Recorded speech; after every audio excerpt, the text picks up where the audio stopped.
Good morning. Good morning. Welcome to the 8th Annual Richmond Regional Transportation Planning Organization Transportation Forum. I'm David Williams. For those of you that don't know me, I am the chairman of the Richmond Regional Transportation Planning Organization this year. I'm also the District 1 supervisor in Powhatan County. This morning, I'd hoped to have Mr. Giff Breed share some welcoming comments. He's not available at this time, but he will be joining us later this morning. And I wanted to thank him for the use of this wonderful facility. This is pretty nice. How many of y'all have never been here before? Wow. Well, we're very proud of what we have here in Powhatan County. Mr. Breed has developed a world-class golf course, as you can see. So again, I will be introducing Mr. Breed before the second panel discussion. Now, today's staff has put together, I believe, some very good discussions. The first panel discussion this morning is going to be talking about regional cooperation, and more specifically, how three organizations, Plan RVA, the Richmond Regional Transportation Planning Organization, and the Central Virginia Transportation Authority all work together to plan and fund transportation in Central Virginia. Now, most people don't really recognize the three organizations and understand how we work together. We had a very good discussion down at the Richmond Regional Transportation Planning Organization not that long ago. Sean's shaking his head up and down because it was a good discussion, because we have an eye opener. When we published our long-range transportation plan, the response that we got in our article in the paper wasn't what we anticipated. So very quickly, the conversation went around the table where we had the chairman this year of Plan RVA, Mr. Chris Winslow from Chesterfield.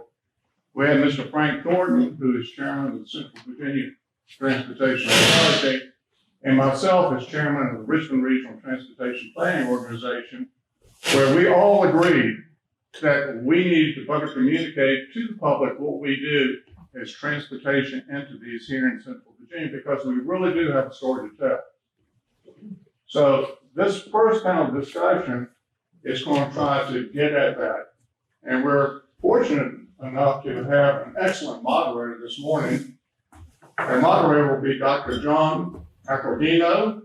He's a PhD, professor of urban and rural planning at Virginia Commonwealth University, where he's been on faculty for a few years, 35.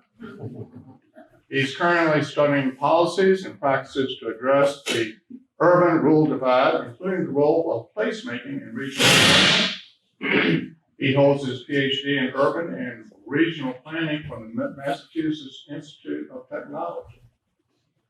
A most impressive individual with a splendid resume and even better reputation. So with that, John, I'm going to ask you to introduce your panel this morning. Very good. Okay. Well, I have to do it right now. Well, good morning, everyone. Pleasure to be here. We have a great panel this morning for our first conversation on regional cooperation. And beginning with Mr. Carlos Brown, and there he is. Hi, nice to see you. Mr. Brown is Senior Vice President and General Counsel and Chief Compliance Officer for Dominion Energy. Mr. Brown joined Dominion in 2007 as Senior Counsel. He has served in various business, operational, and legal roles until he was promoted to Vice President and General Counsel in January 2017. In December 2019, he was promoted to his current post. Mr. Brown received his bachelor's degree and law degree from the University of Virginia, where he was an Eccles Achievement, Underwood, and Hardy Cross Dillard Scholar. He currently serves on the Board of Visitors of the University of Virginia and is a member of the Commonwealth Transportation Board, the Central Virginia Transportation and Richmond Metropolitan Transportation Authorities as well. He also serves as director of Next Up, the Virginia Museum of History and Culture, at the Dominion Energy Credit Union.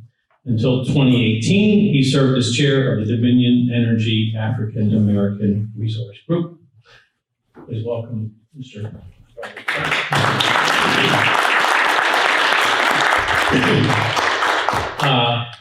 I think we probably the program says that Martha Heater was going to be here. She was not able to be. Unfortunately, we have Barbara Jaycox.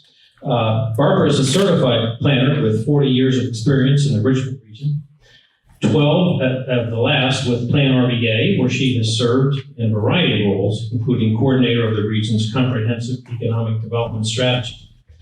Most recently, she has served as the principal planner with a focus on transportation planning, including the Connect RBA 2045 plan and the regional bike ped plan. She also has extensive work in the private sector with multidiscipline planning and design firms, providing her an appreciation of the practical reality of community development, the land development process, and local comprehensive planning. And last but not least, she holds planning degrees from Virginia Tech, where she got her passion for planning, and from the University of Tennessee in the heart of the TVA region. Let's welcome Barbara Jaycox. Finally, we have Chet Parsons, Director of Transportation Planning at Plan RBA. He serves as lead staff for the Richmond Regional Transportation Planning Organization and the Central Virginia Transportation Authority. He oversees a team of planners that conduct regional transportation studies, provide technical assistance to municipalities, and research critical policy issues facing the Richmond region.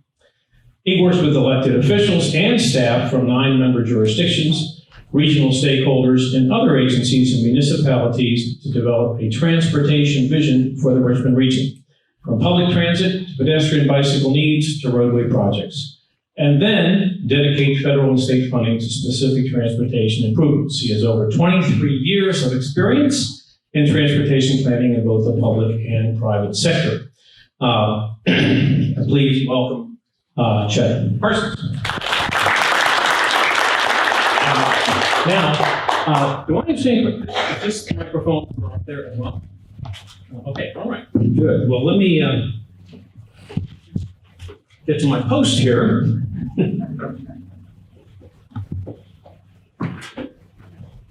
All right. It doesn't fit in that. So. Okay. That's all good. It's all good.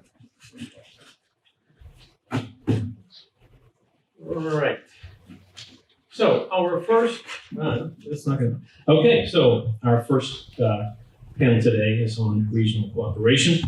And looking out there and seeing all of you, and to some degree, we've got a lot of planners in the room, so people who know about regional cooperation. But I think the particular issue that we're working on is how these 3 organizations that are all interested and have responsibility for making our region work better in terms of transportation, how that works together.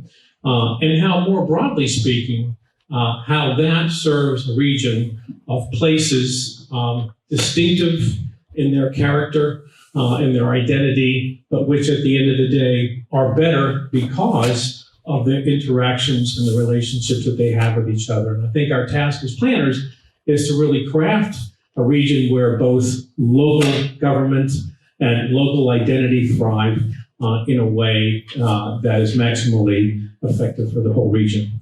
So with that, I'm going to start off with our discussion. We have 4 questions today. The first is, what is the importance of thinking regionally?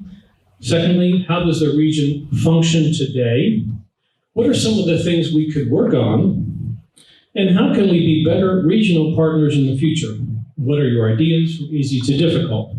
Now, we'd like to get through excuse me, all the questions, but we also want to keep it informal. So that if you have a comment as we move from one question to another, please raise your hand. I'll recognize you, and so we can hear your thoughts as well. So with no further ado, I think we're going to start right off with the first question. What is the importance of thinking regionally?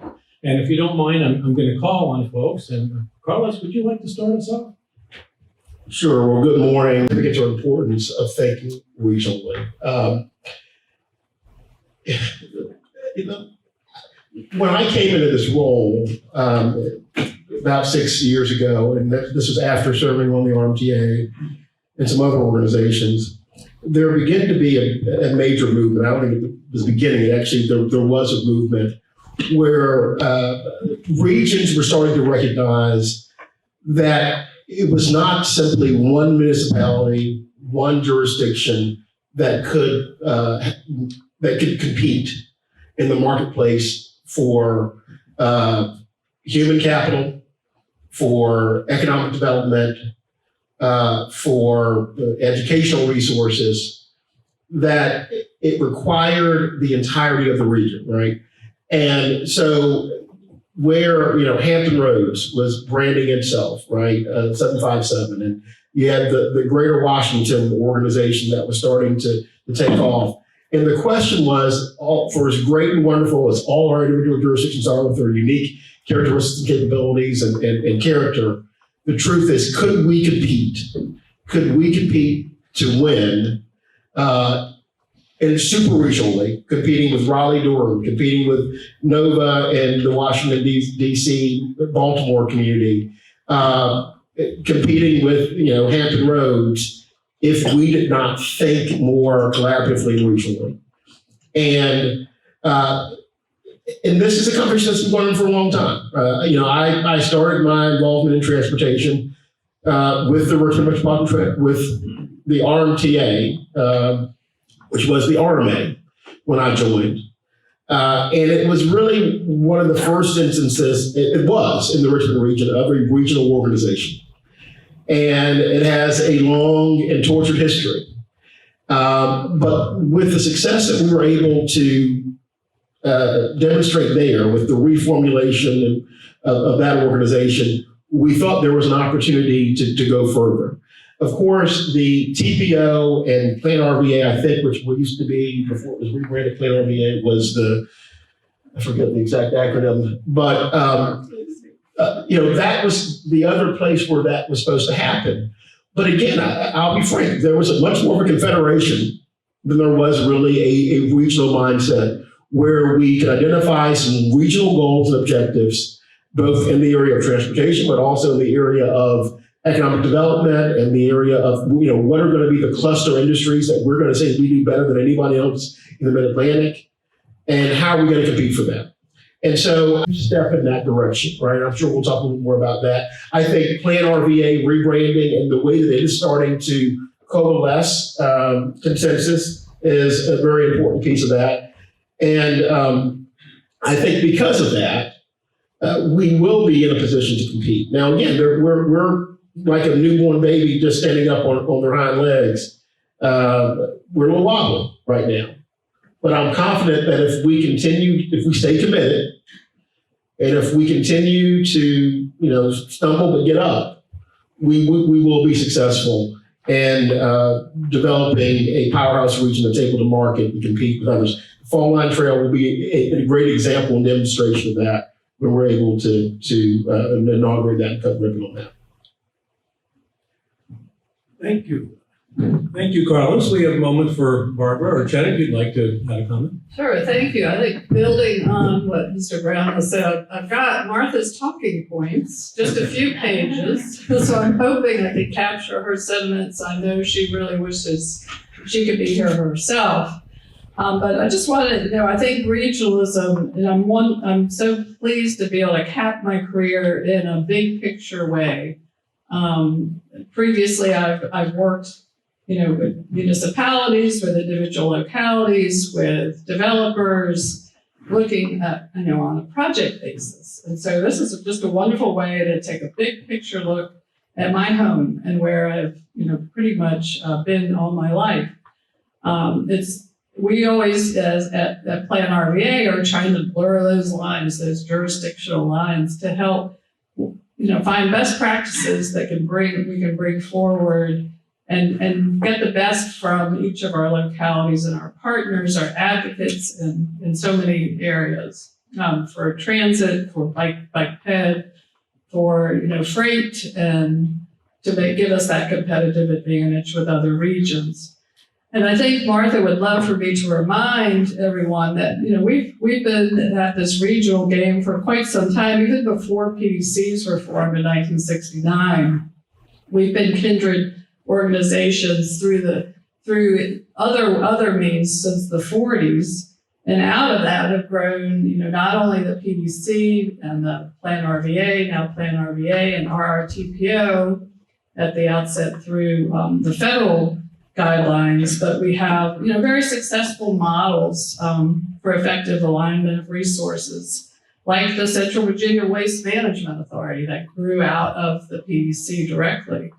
Other organizations like Richmond Region Tourism, the Capital Region Airport Commission, and RMTA, as Mr. Brown has mentioned, Greater Richmond Partnership, and all of the associations that they have with the localities in terms of economic development.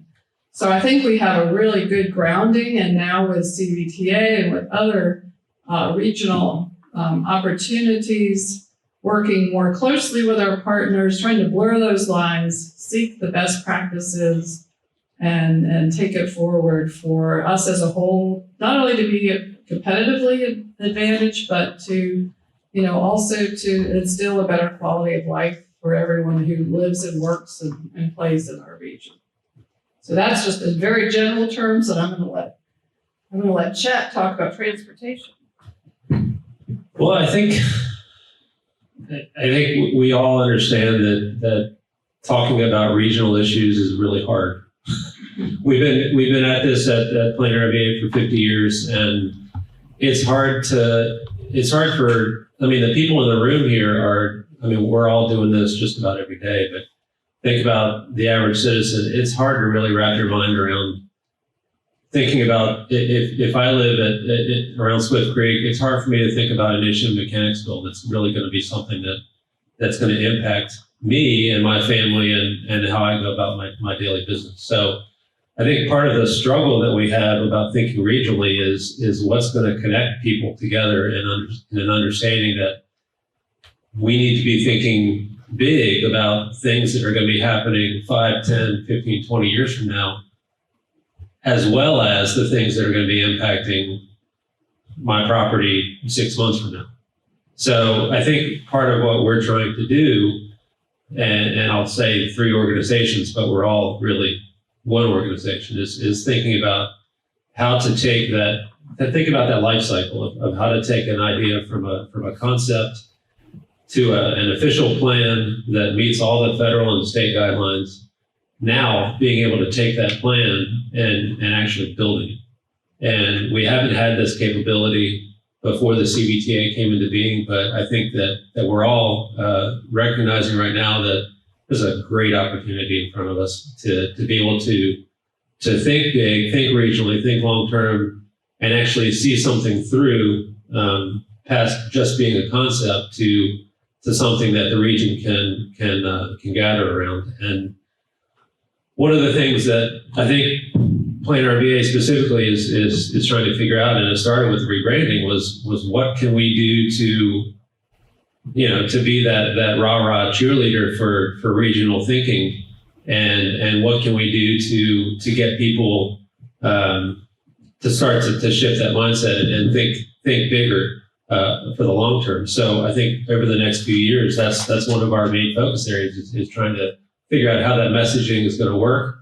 I think that we've seen all 3 boards are really on the same page in terms of how to best move forward in that regard, and what can we do together to communicate better, to provide educational materials for the community, and to come out of this at the end with some real bricks and mortar solutions that we can all benefit from and realize as a region. Great. Thank you all. We're going to move along to the next question now, unless there's a quick comment from anyone in the audience. Great. Okay. Good. Well, let's go along. The next question is, how does the region function today? Who would like to start this one off?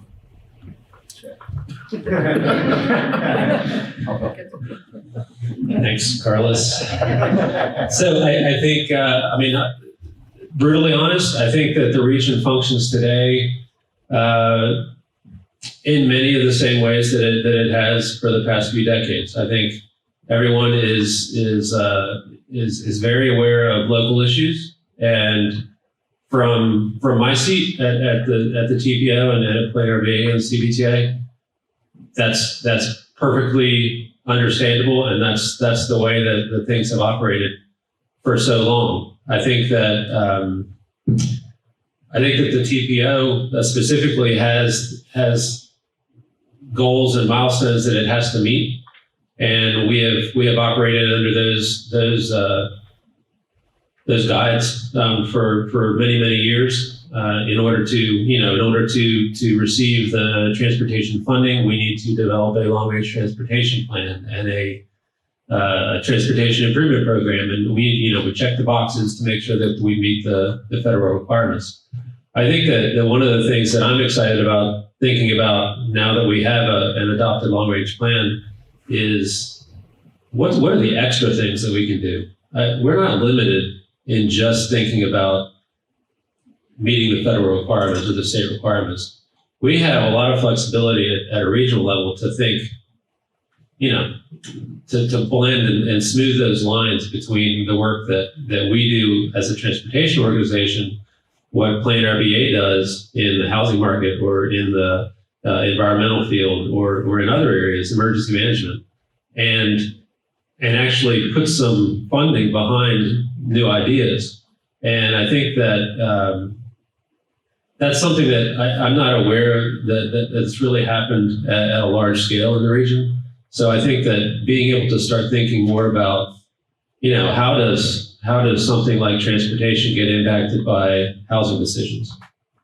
That's a concept that we can think about at a regional scale, cross jurisdictions, and come up with some ideas and some talking points that the entire region can get around.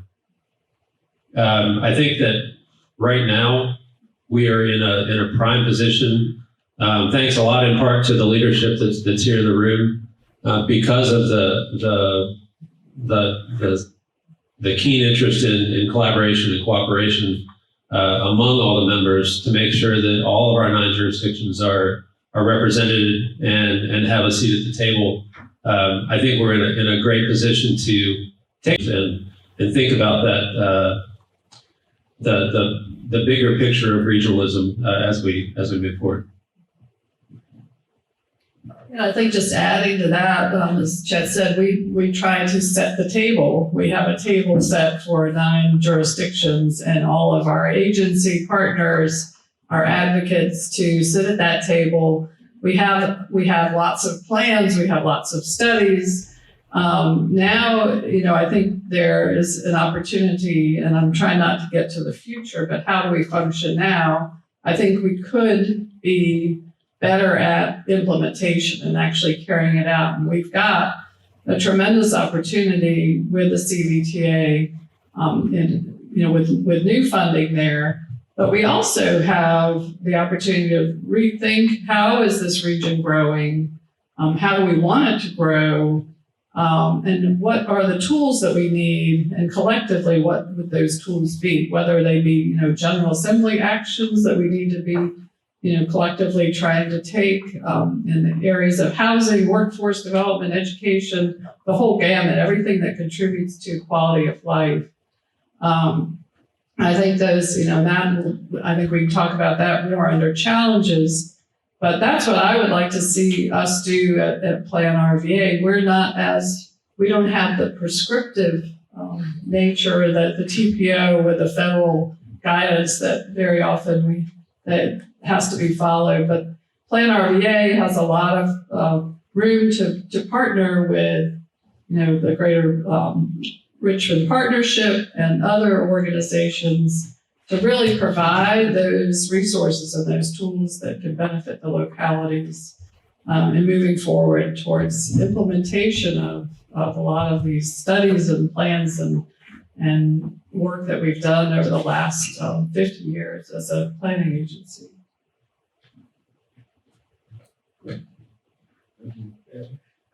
What I would say from my perch, I think the region, the jurisdictions in the region collaborate on what they have to. Necessity drives collaboration. What I think we would like to see is this goes to Chet's point, what can we do that we don't have to do, right?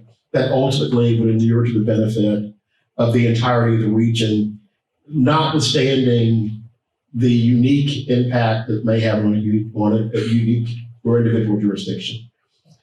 And if you think about some of the larger economic development opportunities, and again, at the end of the day, everyone's here because we want to maintain, sustain, or improve the quality and standard of living for the citizens of a region, but uniquely in your respective roles, the citizens and constituents of your respective community.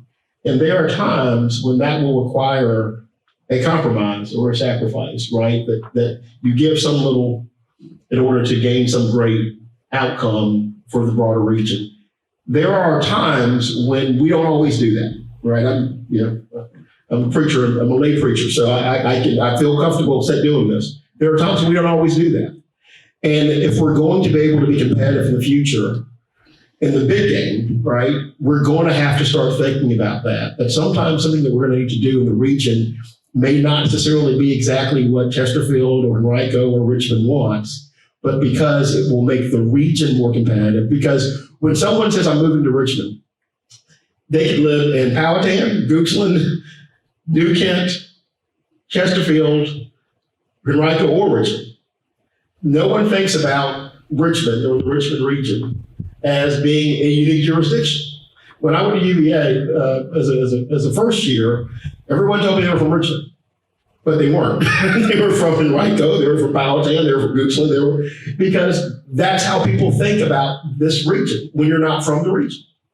And so we have to start thinking about it that way, because if we want to be able to attract the jobs that's going to keep our economic base solid and strong, if we're going to be able to attract the talent for the hospital and the educational resources at VCU, University of Richmond, JSO, then we're going to have to make sure that the region is successful. And that may mean that at times we have to make compromises as individual jurisdictions. And there are times when that's a struggle. I'll just be honest about that. I think the CBTA was a great example of a success, but it was not a success that did not happen without some arm twisting, right? There were some that were skeptical and had reservations about that because of concerns about, well, what does that mean for me and what do we lose? But what the adoption of the CBA did is it forced us to the table and we had those hard conversations. And I think we've come out of that realizing, hey, we can figure this out, right? The fault line trail won't touch every jurisdiction, but we figured it out. I think that's the blueprint for what may be next and greater. So I'm excited about where we are at this point. Great, thank you. We're going to move on to the next question now, and that is, what are some of the concrete things we can work on?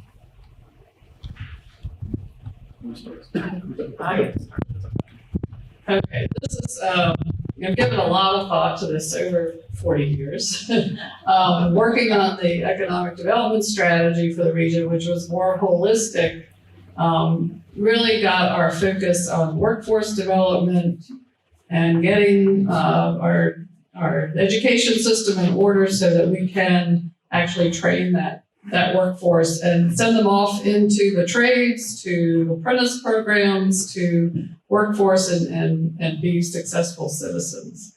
I think that's an area, particularly in the last 20 months that we've been out of school and out of touch with so much of what's been happening in our own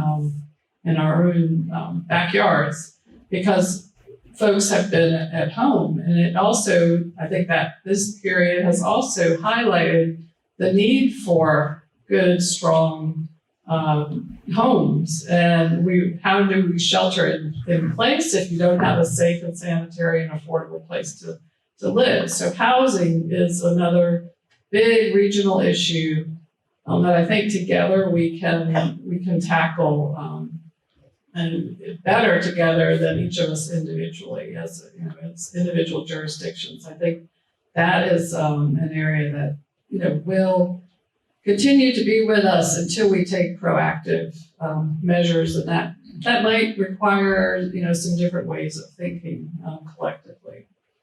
So I think those were the two areas that I would like to see us start to think about. I'm sure Chet probably has some other ideas. Yeah, I mean, there's a few things we could do. I think that one of the things I'm focused on right now is thinking about how we go from concept to reality and making that strong connection between the good planning work that the region is known for doing and actually bringing things to reality and to construction. And as Mr. Brown mentioned, the existence of the CBTA now is that missing link. We're still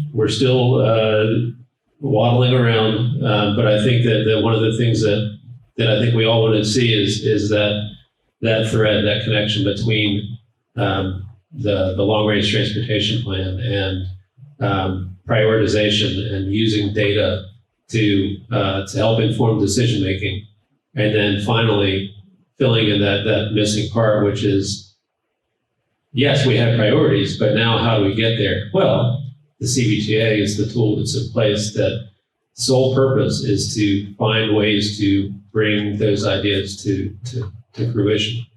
And I think we're in the middle of figuring out how those tools are going to work, how we use data to prioritize those needs and think holistically about different travel modes and what the different communities that need those services are and how to best engage them in the process. And, all the different things that as planners we think about. The best plans are the ones that everyone is interested in and everyone is talking about. So what can we do as a regional agency to move in that direction? I was an intern at the Plan RVA, the Planning District Commission, back in the late 90s. And we had public meetings where you might get 2 people show up we're not there anymore. And one of the things that COVID taught us was to think more holistically about how people can be engaged and participate in some of the things we do. Development of this recent long-range plan, we had more participation from the public than I think we've ever seen in a regional product. So I think that, and I'm just talking all over the place now. So I think one of the things that we want to do is think about how we can better engage the public in the entire life cycle process from concept to reality. I think the other thing that I mentioned earlier, and I'm going to keep mentioning, this is a hint for my board members, is the idea of using data to better inform decisions that need to be made. We are now starting to engage in early development of a scope for scenario planning. This is something we talked about as being part of the long-range planning process, but we're able to really lean into that because of COVID and having to change our work schedules and locations. But this is a tool that, and staff is really good at data and tools. And we hope to use scenario planning to think about how 20 years from now, 30 years from now, 50 years from now, what are those major factors going to be that guide how the built environment progresses? What are those things, whether it's, like I mentioned, housing or density or travel mode or sea level rise? How all those things impact transportation and how we can better position elected officials and leaders of the community to make good decisions that impact the entire region. Would you like to finish up there, Carlos? Well, I'll just say that the thing that I think that we can do and should do is we need to get some things done, right? I mean, I think what's interesting about Plan RVA, and this is the way I've always intellectualized it, is Plan RVA or the TPO prioritizes, but it's easy to prioritize when you don't have any money, right? I mean, and some of those items that were on the priority list have been there for a decade or more, some more than that, not longer than that. I think with the evolution of the CVTA, with the modification of RMTA, with the new kind of engagement and investment with GRTC, we can actually actualize some of the things that we've been talking about and envisioning for over 20 years. And I think the most important thing we can do to demonstrate to our constituents, to the taxpayers who are funding the organizations, is that we actually can realize some of these projects in a very timely and efficient way. And I think success breeds more success, it breeds confidence, and I think you will start to find that jurisdictions will begin to lean in. When we can demonstrate to the citizens of Powhatan that there was a need in a project that maybe everyone recognized, but the resources were not there to address it. If the region came together recognizing that because we wanted, for example, exploit this great golf course, we needed to straighten some crooked roads, we needed to build some additional off-ramps or what have you, then you'll find that Henrico and New Kent will lead in the same way. And I think when we get to that point, right, it will be a magical moment in this region because we know the resources we have, and we just got to be able to make them accessible. And we got to make the travel time reliable, and we have to make them, we have to do it in a way that's equitable. So I think there's a lot of opportunities, but I think having some successes are the thing that we should focus on first and foremost, and that will breed confidence for further success. Great, thank you. Okay, we're going to move to our final question, which is maybe a longer double question, and that is, how can we be better regional partners in the future? And what are your ideas for doing that, from easy to difficult? How can we be better regional partners? Chet, would you like to start this one off? I appreciate the hard questions coming my way first. I think that we can be, and this is coming from Plan RVA and the TPO. I think my focus right now on everybody here in the room being better regional partners is talking about it more. I think that's the easy solution to start with. That's one of the solutions to start with. I think regional thought and the work that Plan RVA or the TPO or the CVTA are doing is not top of mind in daily conversation. And I would like for it to move there because I think there's some opportunities that regional organizations provide that other ways of thinking don't. So being able to better ingrain the work that we do, that our staff does, is something that I think will build over time to have a public understanding that we exist and we are here to serve decision makers and provide resources so that better decisions can be made. We also have lots of capability in data analysis. That's our bread and butter. And that's something that we've done for years and years and years. And I think that along with partners such as VCU and other universities and community groups and organizations and advocacy groups, I think we can do more in that arena. That's something that our staff is very, very excited about, and able to provide, things that are coming out now, visualization and dashboards and ways to understand why things are happening the way they are. I think that's something that we can do a better job of at the staff level. And I'm going to pass the mic and maybe come back.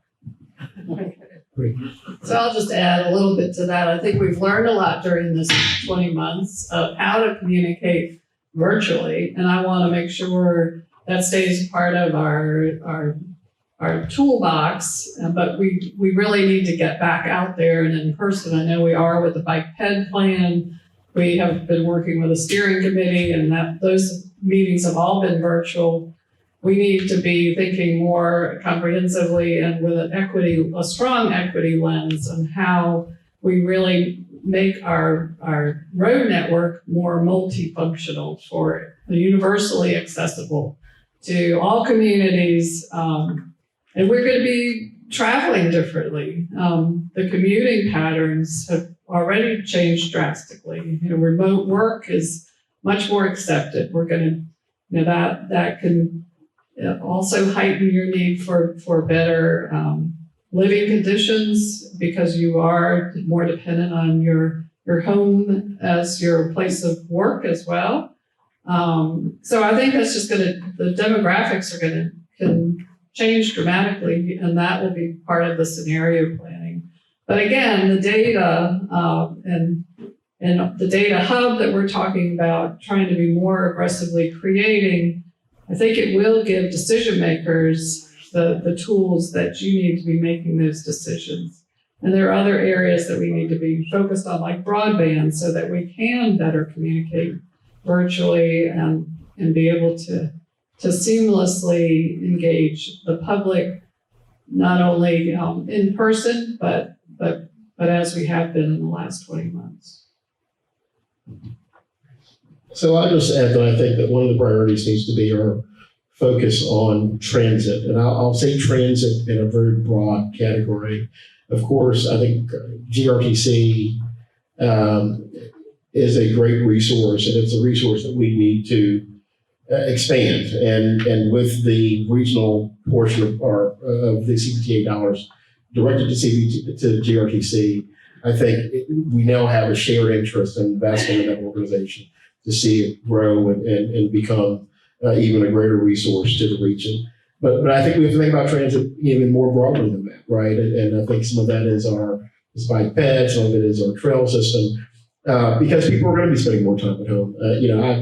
In my day job, I can tell you it's very unlikely that we ever require everyone to come back downtown 5 days a week, right? It's just, and I think many of our peer companies, Capital One, Altria, others have already made that commitment. They're not ever going to expect folks to come back downtown 5 days a week. So people are going to be spending more time at home, more time in getting around. And so how do we pivot to be able to be responsive to that need, right? In addition to the broadband infrastructure, which is not necessarily the focus of this group, but that's going to be important. I think the other thing, and I'll bring it back more to the organizations. I remember having this conversation maybe a decade ago with maybe it was Virgil Hazlett and with Rico, and we were talking about the RMA, at the time it was RMA, and about how do we reinvigorate the interest of the region to use that as a tool. And one of the things that Virgil said, which I thought was very profound, he says, look, Carlos, when the region sees this organization as a resource and an asset, for example, in the early 80s, they needed a baseball season. They came to the RMA because they trusted it and they thought it was a resource. And in the same model, when an organization builds credibility because it has success as it does what it's going to do, it delivers, then all of a sudden you draw in attention when Goochland or New Kent comes and says, hey, we have an issue or a thorny problem and we need help to figure that out. And the CBTA, we think that there's a continuum here where the TPO and the CBTA, maybe in concert with us or concert with RMPA or some other organization, can help us fix this. When that happens, that's when we're cooking with grease, right? And I think we should all be invested in building that competence and that capacity such that we begin to leverage these resources for what they can execute. What I saw, and again, sitting on the CTB as the regional authority started to be created, was that we were lagging because we could not execute. Right? We had a lot of great ideas, a lot of great passion, but the inability to execute.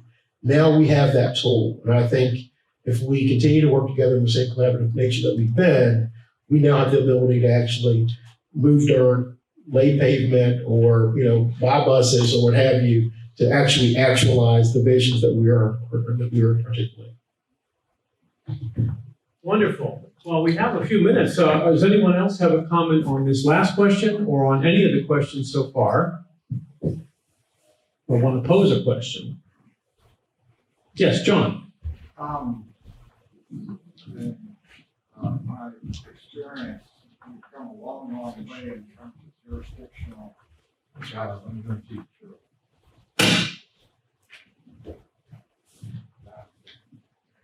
Thank you. We've come a long way in this planning district in terms of collaborating and cooperating. It's just impressive what we've been able to accomplish, I think, even in the last year. And I think we've shown that we can work together. My question is that we've, looking externally, and I guess this is to Mr. Brown, we've always looked at Northern Virginia and Hampton Roads as competitors. How do we get funds to be able to compete with them? Is there an opportunity for collaboration? Because we have a community of interest that runs the gamut from I-95 and 64 to rail connections. Are there opportunities that you see from your perspective that we're not taking advantage of that we could, given building support for transportation, seeking collaboration outside as well as inside? Well, that's a great question. I think that the groundwork and foundational work for super regional collaboration has already started. We have the Greater Washington Partnership work that's being done. That group has been very involved in conversations and support of things that we're doing here in Richmond. Everything from working with transit and GRTC to helping to support the advocacy for the CBTA. Likewise, a very focused issue that we'll learn more about in the next few months, hopefully, is how to close the gap in 64. Hampton Roads is as interested in that issue as we are, because for all the work they're doing in Hampton Roads to make that region more accessible, the new bridge tunnel, it still has to go through a straw, right? There's still that 29-mile area where it's a straw of 2 lanes. And if they're going to really be able to unleash the true impact of their investment, we got to figure that out. And I know that talking to my colleagues at the CTV, they're very interested in trying to help and collaborate with us. But here's what's going to have to happen, guys. And this is where the dilemma had been. Was the Richmond region ready to make that move, right? I think now we are at a point where we can have that conversation about, is there a path where we can collaborate with the state and with Hampton Roads to help close that gap or broaden that? And so I think, quite frankly, maybe even next month at the CTB, we may even talk about some proposals to do that. That will require the CBTA and the 64 gap has been in the plan for how long? I don't know. That's my amen quarterback there. So it's been on the plan for a long time. We know it has to happen. The state can't unleash. There was even concerns about us losing some bases down in Hampton Roads because we could not address that issue. It is a super regional issue. The state relies heavily on federal and military spending. And our reluctance, hesitance, or lack of vision as to how to do that has been a threat time and time again. I think now we have the opportunity and the tools and the resources to do that. But again, this is one of those things that's going to require, if you're in Goochland and you're in Powhatan, in Chesterfield, you're saying, well, gosh, 64 doesn't touch me. So it's going to require leadership, and I know there is leadership in this room that's willing to say, you know what, the region will invest in that because it's important to the region that we get that issue solved. Likewise, again, we talked about the Fall Line Trail. There are issues. I know that there's some opportunities to really open up capacity and opportunities in Chesterfield. I think that we're moving and swimming in the right direction. We just all got to get there. Wonderful. Chet? Yeah, just one other tidbit on that note. I think especially talking about the other two regions, we have had nothing but support from the staff and the leadership in both Northern Virginia and Hampton Roads as the CBTA has been stood up. And I think in that spirit of collaboration and cooperation that we've been talking about, they want to see us succeed. And I think in the establishment of the CBTA, there were some lessons learned in the legislation and in the ways that those two authorities were organized that puts us in a really good position in this region to see success and to have all of us realize that overall growth for the entire state. I think the other thing to note is that we continue to work very closely with our state partners and the CTB to understand this idea of leveraging. But anybody who's been in the room for the past year and a half, we've talked about leveraging every single meeting.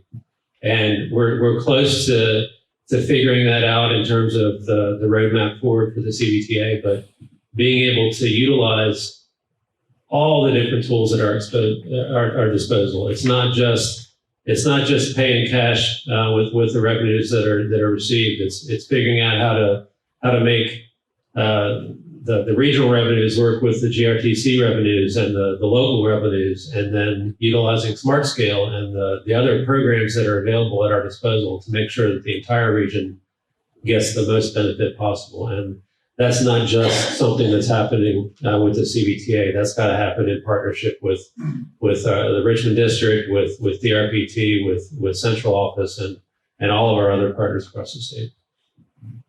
Great. We have time for one more comment, or maybe even two. I don't know. Comments and quick questions. Anybody?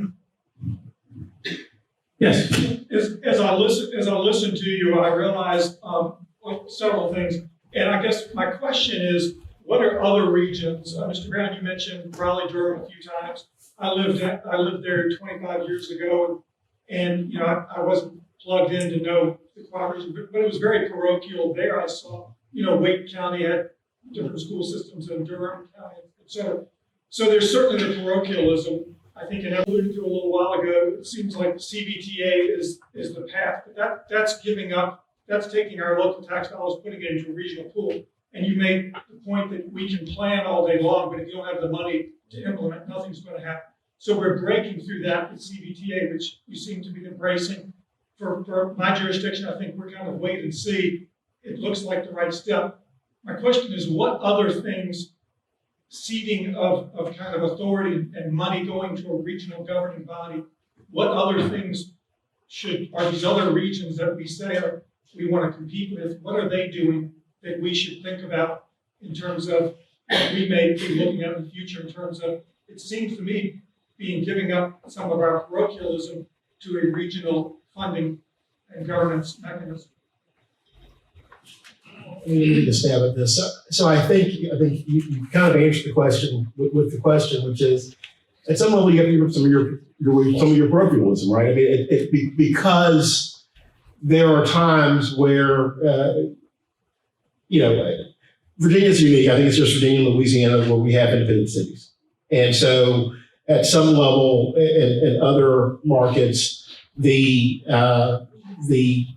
broader county structure could drive some of these activities for the entire citizenry, as opposed to having the unique urban pockets that are kind of independent, and in some cases they're landlocked, right? So their ability to expand or to really bring to bear the true regional resources are limited. Whereas in other places, that's not necessarily the case. They're able to leverage and say, hey, we're Raleigh-Durham, we're going to do this together. The superstructure allows for that. That's a structural thing that's embedded in the way that our local government model is here in Virginia. I think, and so you tend to have super regional busing systems, super regional transit systems.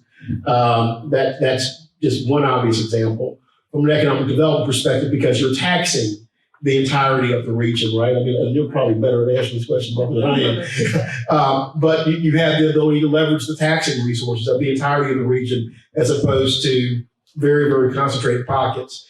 And so there are more folks that you have to kind of cajole into the amen corner who may not be directly impacted or benefited from the project to get something done than in some of those other regions. And so when they're pitching economic development opportunities and they want to make commitments about what they will do, they don't necessarily have to get the chorus of 9 jurisdictions to agree. They can do that maybe with 2 or 3, right? And that's one of the obvious things that I've seen, but I'll turn it over if she gives more. Well, I think the CBTA really offers a really good model for us to build on in other areas, whether it be, like I've mentioned before, housing or workforce training. I know we have regional workforce centers and training opportunities and input and jobs locations for folks to get that assistance. But how can we make it more proactive and have us all engaged in those areas and funding it through something similar to CBTA? There are, in broadband is another area that, is all part of our network of how we access our everything in our region physically, as well as, toward the betterment of our quality of life for our families. So I think that's a really good model to build off of. And we have, the leadership definitely across the board through all of our electeds that are, involved in all of these organizations. So what a great opportunity to have that cross communication. I'll give a couple of examples. I know Julie's in the room, she can correct the stat, but I think Richmond was maybe one of 2 regions in like the top out of 40 metropolitan areas that did not have dedicated source for transit.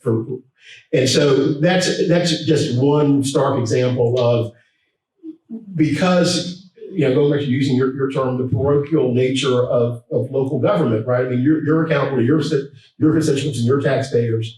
Well, how do I take a vote to export dollars to an organization where my citizens may not necessarily see the clear nexus?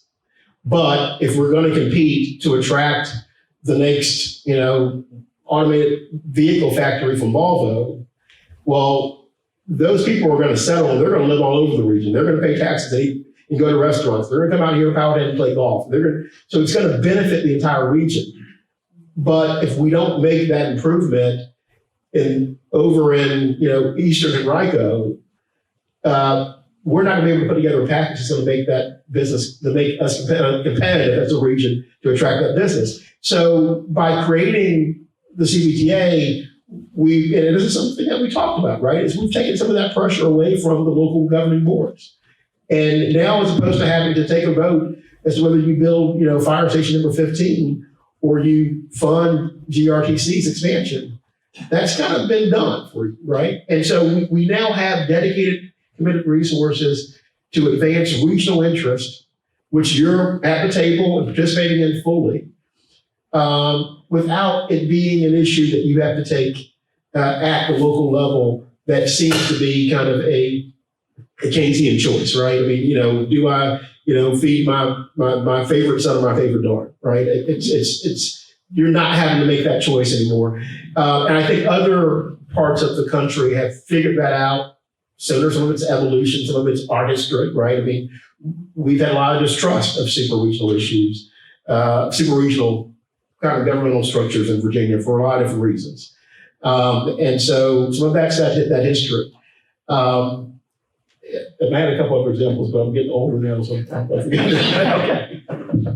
Well, on that very uplifting note, I'm afraid we've come to the end of our time, but let's please join me in thanking our panel. Wonderful conversation. Thank you all very much for your attention, and stay tuned because the next panel is teeing right up.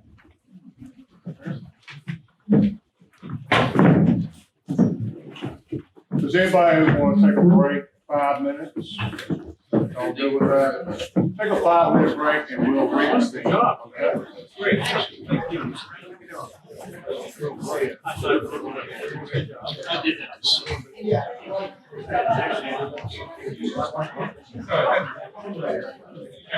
It's just. Thank you, sir. Thank you. Appreciate it. Drop the ball.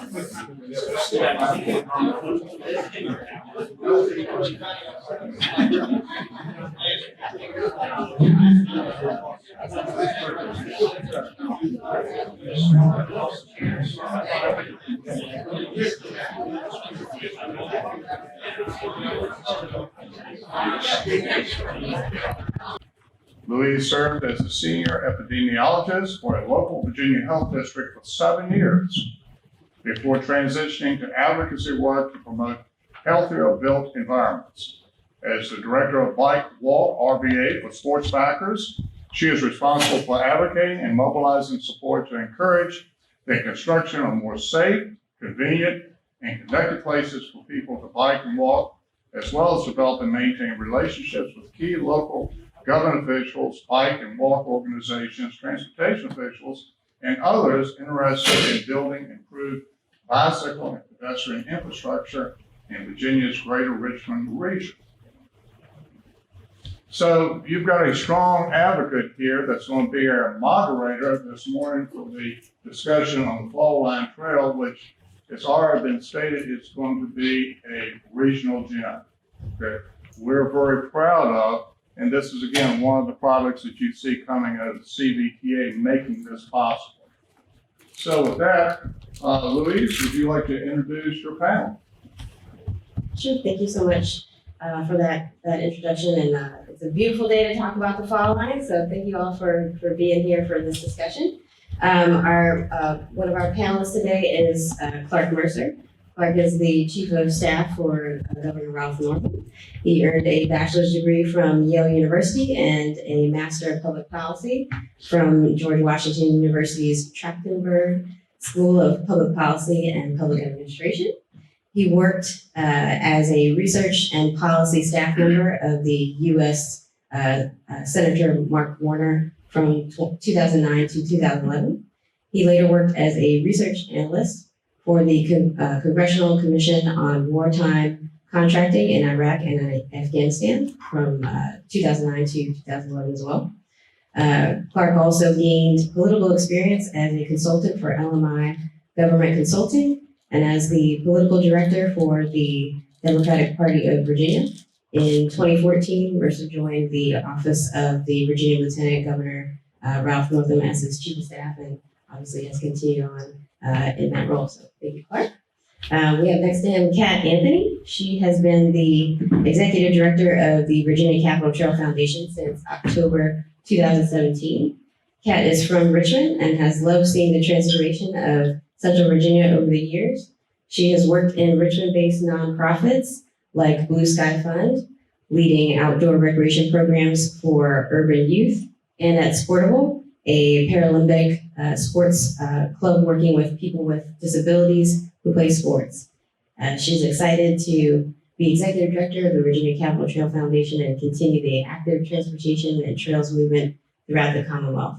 And directly to my right, we have Mr. Todd Buer, who currently serves as the assistant director of the Henrico County Department of Public Works.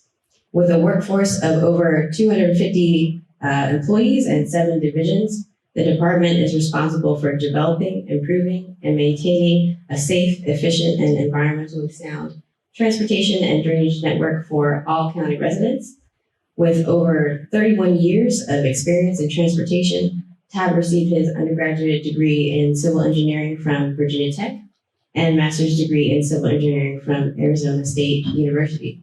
So thank you all for all of these wonderful partners in advancing the fall line to be here with us today. So we're here to talk about the fall line being, when complete, a 43-mile multi-use trail that will connect the towns, cities, and counties of Ashland, Hanover, Henrico, Richmond, Chesterfield, Colonial Heights, and Petersburg.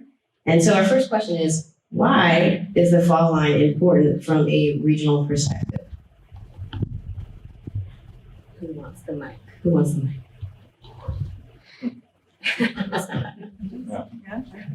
Well, for me, as y'all know, I work for the Capitol Trail.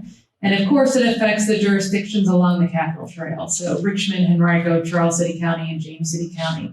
But I really want to talk about the surrounding jurisdictions and how that's affected the Capitol Trail. So the Capitol Trail, a lot of times many people will stay in the surrounding jurisdictions, also along the Capitol Trail. We've seen spurs and bigger long-term trails begin to talk about being built, like the Birthplace of America Trail, which is the expansion of the Capitol Trail going east, the expansion of the Capitol Trail going west to Charlottesville. So the Fall Line Trail, that is from this Capitol Trail, from the success. And so I think it's really important to understand, yes, it will affect the jurisdictions along the trail, but I think it's going to affect the bigger region as a whole. I thought the comment earlier about parochial interests and how that's addressed with some of these regional bodies was really appropriate. I was in a regional leadership class a couple of years ago for the Richmond region. And it was interesting. I live in Hanover County. I see Chairman Davis here in the town of Ashland. And folks from Ashland, I would sit with some of the folks from Goochland and Powhatan. And I was always one of those kids in the back of the class. I would sit and I don't say this in a negative way per se, but a lot of the emphasis was on how the region could help Richmond, City Richmond, on a wide variety of issues. And the comments that we made is this is a regional leadership class to talk about regional leadership, about how we can help each other, whether it's on transportation, whether it's on housing, economic development. And certainly a lot of those issues are how we can help Richmond and how the region can work together with an emphasis on Richmond. We get that. And Carlos Brown said, where are you from, Richmond? Maybe it's from Powhatan, maybe Hanover, everyone associates with Richmond. But for a regional body to work, it really needs to work for the whole region. And you really need to be able to answer that question when you go home. What is this going to do in Hanover or Powhatan or Goochland? And it's appropriate to be able to look your constituents in the eye and answer that question. And if it doesn't help them, I think they have questions, right, about how a regional body is going to work and whether you should support it long term. Not every project is going to touch every jurisdiction, so you're not going to be able to answer that question every time a project comes up. But you got to be able to answer it at some point. So wait and see approach, I think, given some of the starts and stops on these entities is appropriate, right? The fall line is one of those couple of jurisdictions it doesn't touch, but it's an idea that the jurisdictions are behind. And when Chairman Davis says he's behind it, the city of Richmond says they're behind it, Petersburg and everyone in between, that doesn't happen very often. And from my posture at the state level, let's get the bureaucracy out of the way. Let's get this thing done. Rather than starting 20 projects across the state, in 10 years we're still talking about them. Let's pick a couple that there really is regional support for. Let's put the money behind it and let's get it done and show folks we can get something done. And let's take the temperature, let's take it down a notch at the local level. We've got our opinions and our policies, but on projects we can agree on, let's get moving. And this is one we've got a fair amount of funding already committed to. Localities are funding it, the regional body is prepared to fund it in a big way, and the state's been stepping up. And so I think this is a really good example. And let's start, this isn't a small project by any means, but we talked about a lot of things in that last panel on housing, on bigger transportation projects that cost hundreds or billions of dollars. Let's start with something that's manageable, that we can knock out, and we can demonstrate to folks that we can work together. And I think it's a great start for the region.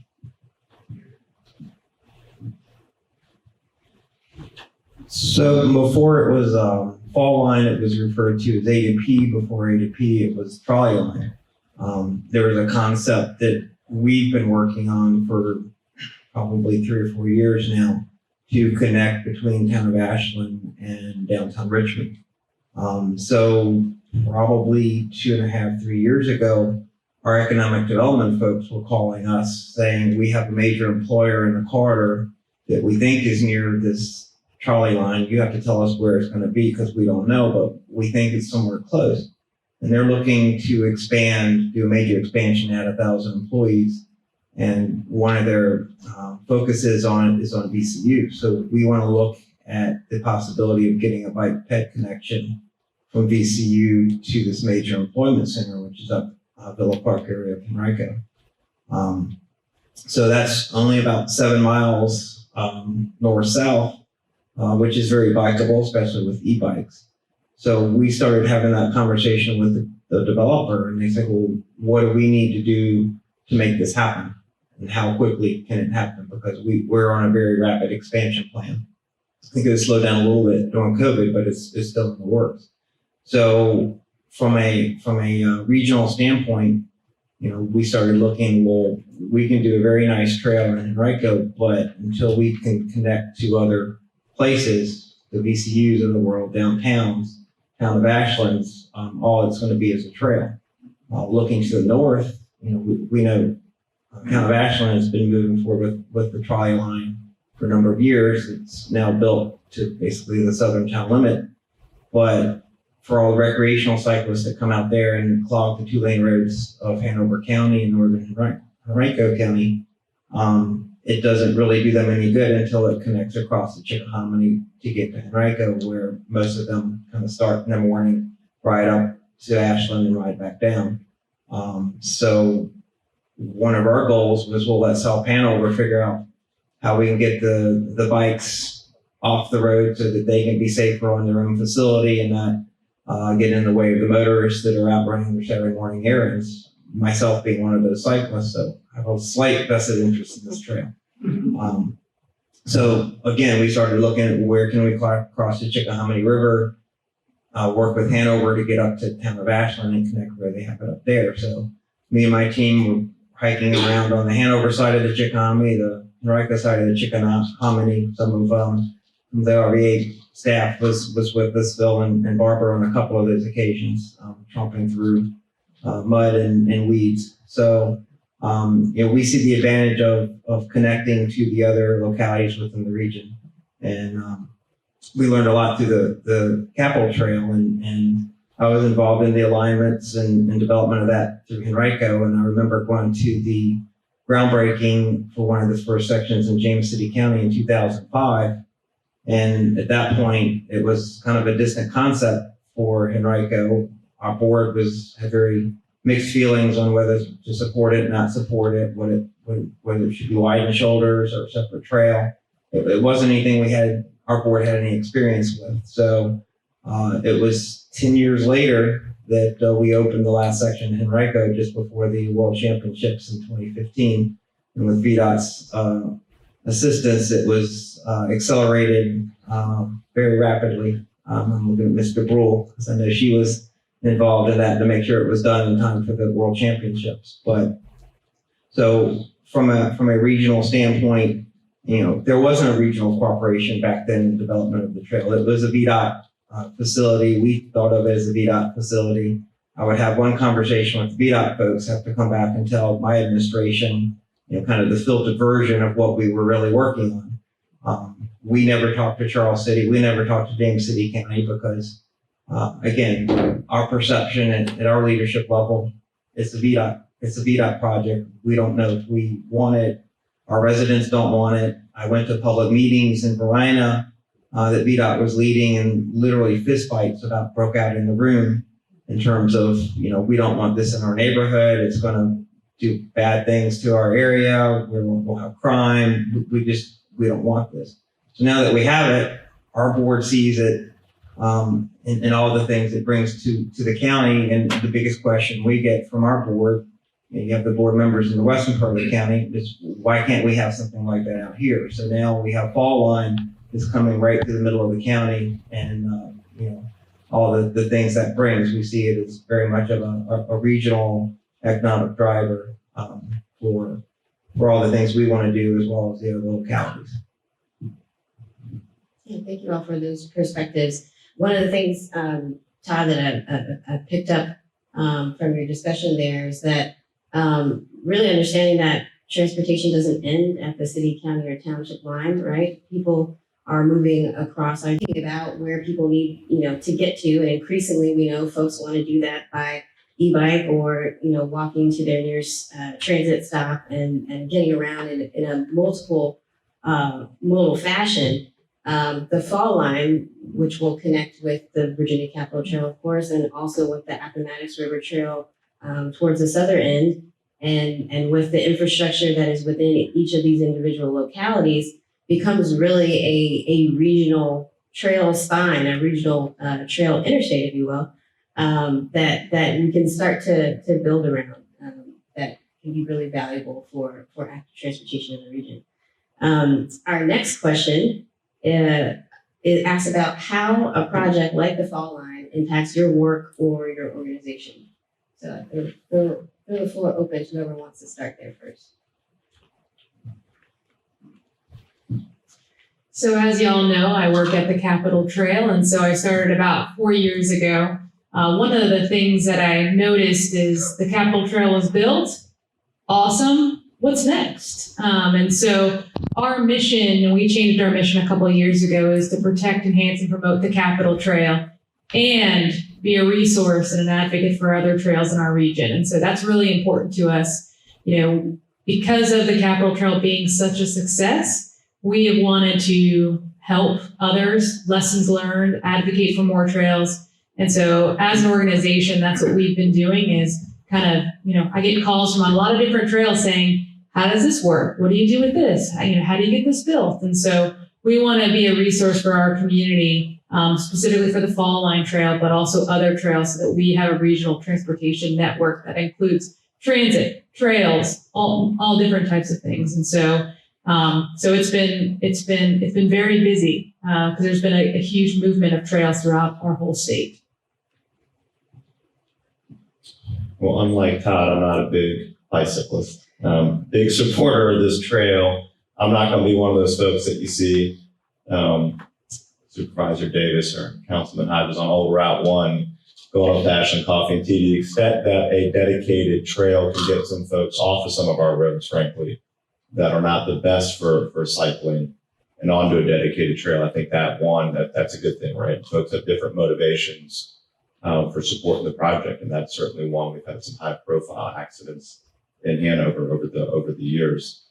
State government's over 100,000 workers, 120, 130,000 employees. This runs by 30 schools, 3 colleges, 2 community colleges. We've heard from some businesses about wanting to tap into some of the schools and get interns, get workers coming to them. It's not just a cycling for recreation. I'll certainly use it. I have 2 children, and I'm going to feel a lot more comfortable getting on this trail heading down to Richmond to see a game or invite folks up to the Main Street area in Ashland.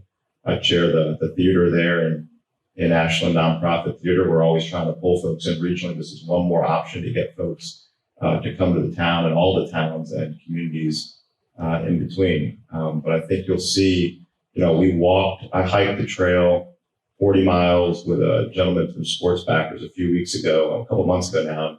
And at the end of the first day, at the end of the first 20 miles, he informed me that he's like this great cyclist and had done a national cycling race from one coast to the other and got 7th or something in the country. I was complaining about blisters on my feet, and he was like, I did this race. And I thought, well, I still have blisters on my feet. But, in Richmond, on the section that goes through Richmond, there's not good walkability period for residents to get out on sidewalks, push a stroller, go to the grocery, go to a restaurant. So there's going to be just basic connectivity in some of these communities that's lacking. So I think it's a wide range of impacts, from commerce, helping connect people to their work, bring people to places of business, but also provide a level of recreation that I think some of our residents don't access right now just because they don't have it. So.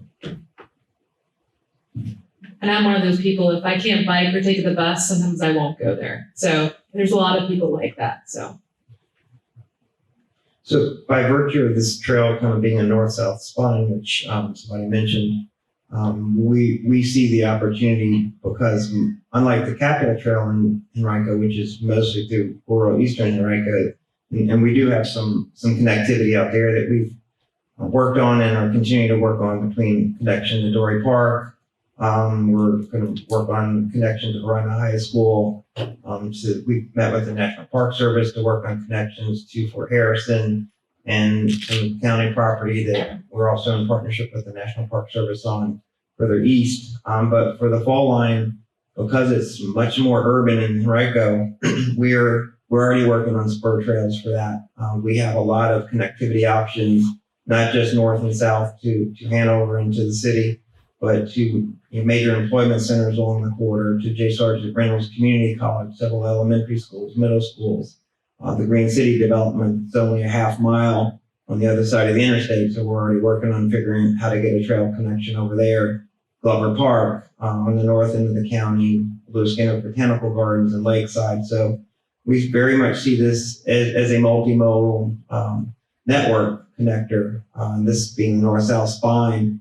And as we move into our comp plan update, we're already working on the county's first bike ped plan as a standalone document, which will further kind of extend that connectivity out to all parts of the county, especially in central and western part of the county, via additional trails, via dedicated bike lanes, sidewalk connections. So our board gets this vision and to show how committed the county is to this effort. 2 Sundays ago, I believe it was, we had our board chair and our county manager join Kat and Brantley, gentleman that Clark mentioned, and a bunch of the supporters for sports backers to walk a section of the trail in Henrico County. So our board chair, our county manager, gave up 2 hours on their Sunday morning to come out and walk through the weeds in northern Henrico. So that shows a level of commitment that as staff, we feed off of that. The biggest question we get from our board and our managers, how quickly can you get this done? It's not, are we going to get it done or where are we going to find the money? It's just go do it.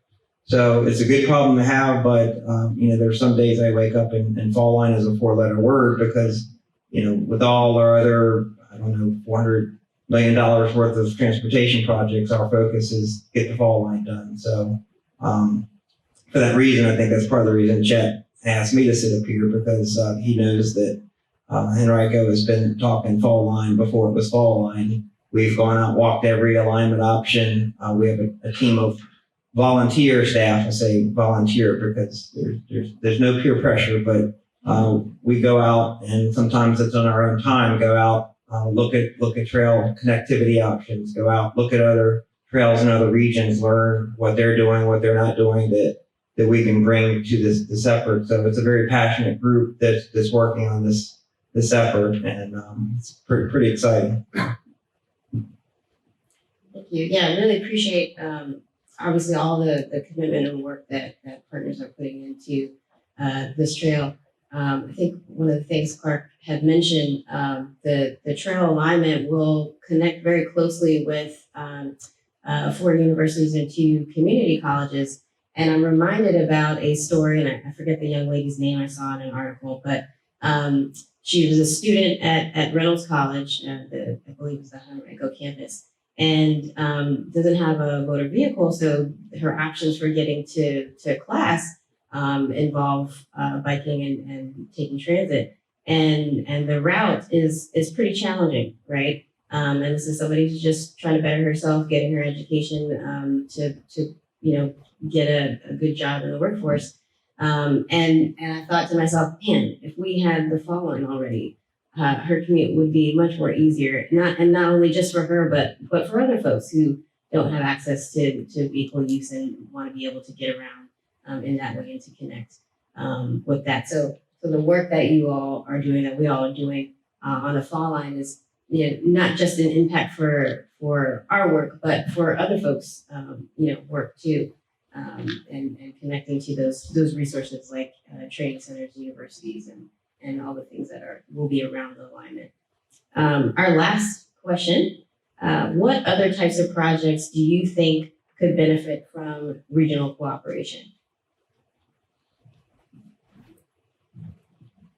I feel like I'm the trail lady and I like trails a lot. And so there was a question earlier about Nova and Hampton Roads. competing with them. I think we need to work together to build. I would like to bike to the beach. I would like to bike to DC, which connects to the Great Allegheny Passage. And so these attractions, it becomes a tourist attraction. Next time you're on the trail, the Capitol Trail, ask people where they're from. You'll be surprised. I've heard Israel, I've heard Pennsylvania, I've heard the Mid-Atlantic area, I've heard Henrico, I've heard it all. People are visiting our trails from all over the world. They're flying into Richmond and using our trail. And so I really want us to think about how can we, once this Fall Line Trail is built, or let's start thinking now, how do we get from Ashland to DC? How do we get from, the James City County portion of our trail to the peninsula, to Fort Monroe, beyond the Birthplace of America Trail? There's also other great trails that are happening, the Shenandoah Trail, the Eastern Shore Trail. So I think that's something we as a region, as a state, need to think about so that Virginia, our region, is an attraction. I would just, I guess, a little bit higher level, when a region can come to Richmond, the General Assembly, with a unified voice, it really, really helps. And as I look out and see the supervisors, the Richmond region is diverse politically. We have a lot of different folks that represent us in the Senate and the House. And if you can go on the same page with an issue, whatever that issue is, and say, this is a priority for our region. Maybe we don't have all the answers figured out. And I'm not naive. You're not going to be able to do that on every issue. And we're kind of exploring issues that we can do that today. I mean, broadband has been brought up. I think that's an issue that's been recognized. And we're in the process of going through some great projects, some projects that have been submitted from folks in this room that, announcements will come out, I think, pretty soon on, right? And broadband is something we all recognize, especially the last 18 months. If you didn't realize that folks needed it, you realize that. Certainly there's some other trails regionally. There's one on the Eastern Shore, there's one in the Shenandoah Valley that folks are working on, and they're speaking with a regional voice on that. Housing's been brought up. I don't think there's a silver bullet, right, on housing, what that looks like, and workforce housing. We were in Withville a couple weeks ago, and there was an announcement that we've worked on reshoring a bunch of these products that we've had problems getting the last 18 months. And this is a nitrile glove factory, 3,000 employees will be in Withville. It's the largest economic development announcement in Southwest in over 30 years. One of the big questions is, where are those folks going to live? Workforce housing, we talk about affordable housing, also workforce housing, as we track, the big distribution centers, or we track whatever it is that your county's strategic plan is calling for, where are those folks going to live? So I think affordable housing is certainly something we need to be able to talk about as a regional voice. I don't think we're there yet with what that looks like, right? Because housing and housing plans are different in master plans across the region. But I think that's one where, hey, more money for the affordable housing trust fund. I do think we need to start looking when we attract some of these large employers. Region spoke. And part of that was an affordable housing commitment over 10 years. So, we've got some work to do, but I think broadband would be the other project I would say. And then when you guys can come on the same page with an issue, when you come to the General Assembly especially, it makes it a lot easier to move an issue, because the regions are different, and we're talking about competing, and we shouldn't all compete. Regions are competing, jurisdictions are competing. Let's not be naive about that. Sometimes Northern Virginia can come to the table with a little bit more of a unified voice. Hampton Roads has trouble speaking as a region. They've got a lot of water down there that divides those communities, and they're not always, I can assure you, on the same page with a topic. But when we can get on the same page and speak with a voice, I would recommend that we whatever the vehicle is, whether it's CBTA, whether it's this organization, whether it's just a combination of the elected officials in this room, it means a lot. People, especially the diversity of the communities we have in Central Virginia, when you all have your names on one sheet of paper advocating for a topic, people take notice. So sticking with the trail theme for a second, so to Kat's point, there's people already coming to this region from all over the world to ride Capitol Trail. So having the Fall Line will further that. We had a call with our sister city in Germany last week, and one of the topics of interest was the Fall Line Trail. I've met several users of the East Coast Greenway going from Maine to Key West, Florida, coming through Ashland near where I live, riding on the roads, which with the coming on line of fall line will be able to move the East Coast Greenway to the fall line, make it a better trail. So I've met people from Germany on there. I've met people from Holland riding the Capitol Trail.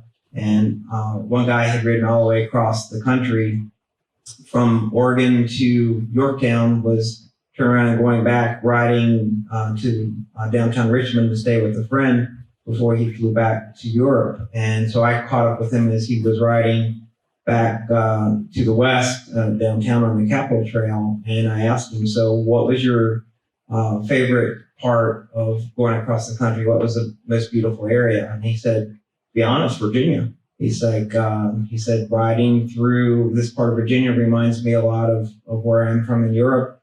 And he said, it's beautiful here. And he said, you know, I had a few encounters with traffic here and there, but for the most part, he said, this is the prettiest part of the country I've seen. So, you know, it's an economic, it's a tourism aspect that the more of these regional trails we do, if we're able to take the Capitol Trail, go west, call it 3 Notch, whatever it's going to be called, then there's more opportunities to touch more parts of the region. Changing over to another mode of transportation that interlocks with the fall line and trails is transit. Much of, or a good portion of the fall line as it runs through Henrico is very close to Route 1 corridor.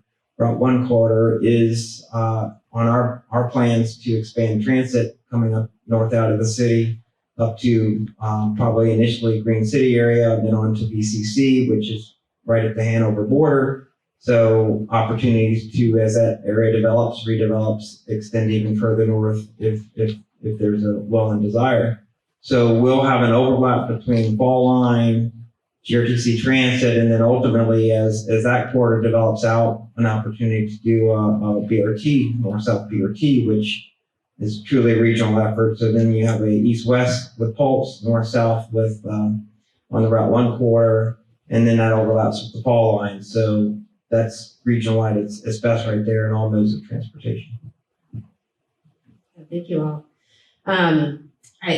One of the things that kind of sticks out when you talk about the connection with GRTC, we also see potential for that in Chesterfield as well along Route 1 with the newly established, recently established bus service, ties right in along the Route 1 corridor where the fall line will travel.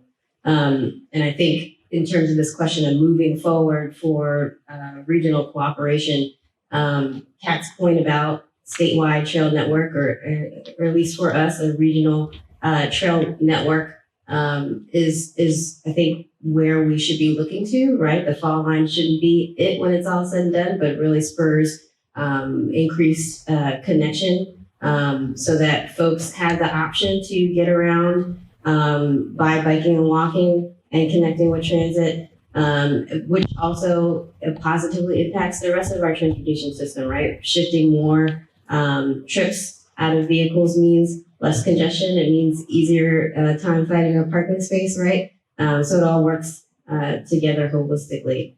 Any other remaining comments from our panelists or any questions from our audience?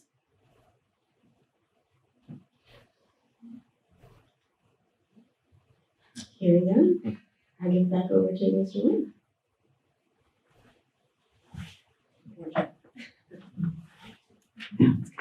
Thank you very much. Let's give the panel a round of applause.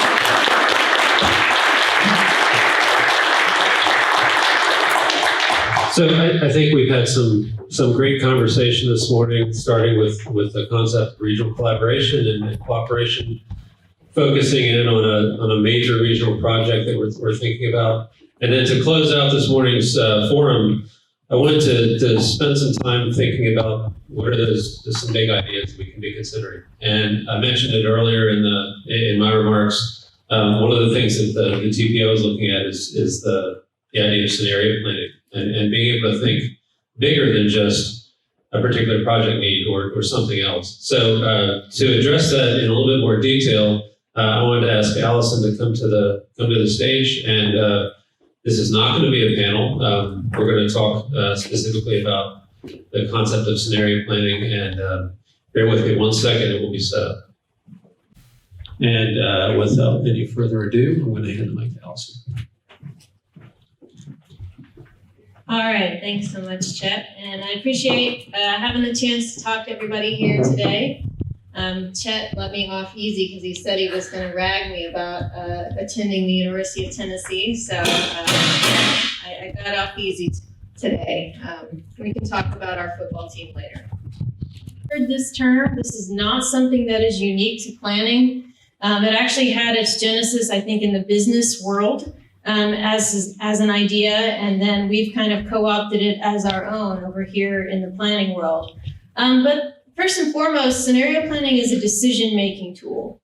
This is something that we can use as kind of a complement to those things that we already do, those planning products that you all already have, and being fresh off your adoption of your Metropolitan Transportation Plan, this is something that really goes hand in glove with some of those regional transportation planning products that you all are already routinely putting together. But I think the thing that's most important to note about scenario planning is that it helps you consider alternative futures. What might the outcome be if we were to grow in a way that we haven't grown before, or maybe we continue to grow at an incredibly robust rate that we didn't expect was going to happen in the past. Maybe some of these trends that we're starting to see a little farther off on the horizon, what if we actually play those out over the course of 30 years and see what that could look like? All of those different things are things that we can actually explore as a part of scenario planning. And really, what this is helping us to do is create a more responsive planning process. Because I think all of us that do long-range plans and really seek to have a more regional and more visionary process are also hoping that at the end of the day, we can have an implementable process as well. Something that actually translates into those near-term solutions, something that we can fund, something that we can be proud of. And so we want to be sure that we have something that is resilient, that can help us adapt when something new comes along that maybe we weren't expecting in the past. And so this is something that just helps us support that decision-making process. And the time is right for you all to be having this conversation and to start thinking about this. And because truly this is something that ultimately can be a complement to everything that you're doing at the regional level, but can certainly augment those transportation planning decisions that you ultimately are going to be asked to make through your MTP and through other documents. So some of the things that we think about when we start to talk about scenario planning, again, just kind of thinking big picture here, are what are the questions that we even have? There's no real boundary when we start to think about scenario planning. So we're not thinking about this within kind of the strictures of specific transportation performance measures that you all may be acquainted with, particularly through the TPO. This can go beyond things like congestion and safety. While certainly those are important, we can start to think about those big questions within the region. We can also think about, are we trying to protect certain things within our region? Are there things that we need to be kind of holding sacred, sacrosanct in this area? What are we trying to promote? What areas do we think maybe haven't gotten enough recognition that we think we can do a little bit better job with? And what is the time horizon that we want to explore all of these questions in? Also thinking about how to communicate the results. We'll talk about this a little bit more later. But understanding this messaging is going to be so important, not just for some of you decision makers that are in the room here today, but also helping members of the public understand what this is, why it's important to them, and then the impact that these decisions can have in the future.